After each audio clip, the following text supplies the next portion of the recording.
แน่กล้องหัวสมมติถ้า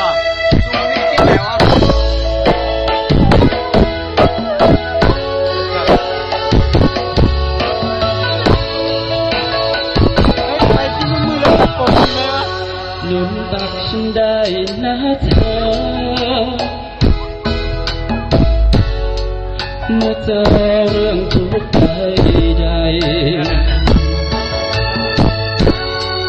ตักนี้ไม่มีเมื่อวานแสนเธอร้องไห้มีแต่กำลังใจถ้ามันบางหลอกไฟมันท่านะถ้าบางหลอกไฟไว้ท่าฉันจะร้องเพลงเบาๆความเธอไม่เคยถูกทีฉันยังรักเธอเสมอได้ยินอยู่นะคนดีหลับจนนับและผ่านคืนนี้ด้วยรักของเราเกิดหนึ่งครั้งแค่เพียงหนึ่งคนที่เขียนคำตอนที่เงาดับถึงเมื่อวันเด็กเราที่แสนเดินนักเดินเห็นดังเนื้อที่เราไม่เขียนก้าวผ่านทุกความทุกคนท่ามกลางคนเป็นและคนถ้าคนเข้าใจก็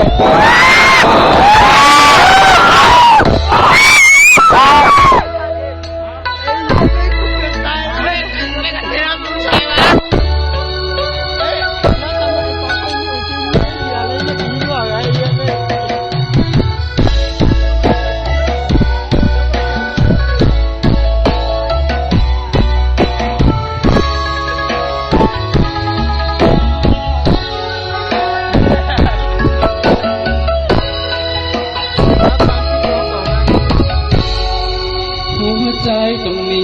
รู้บ้างคงกันให้ฝันหมดฝนกูหน้าจอเล็กไปหน่อยเหนื่อยใจจากการรักเกิน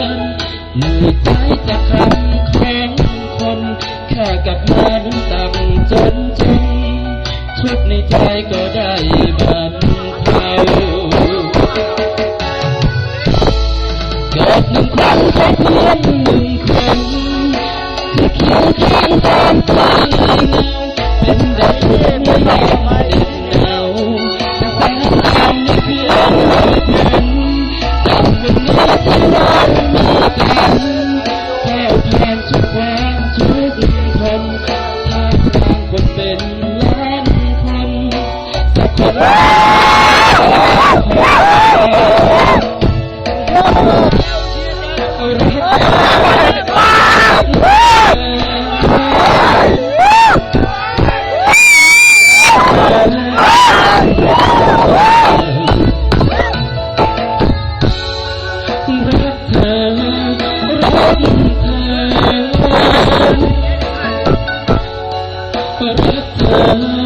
ฉันรักเธอ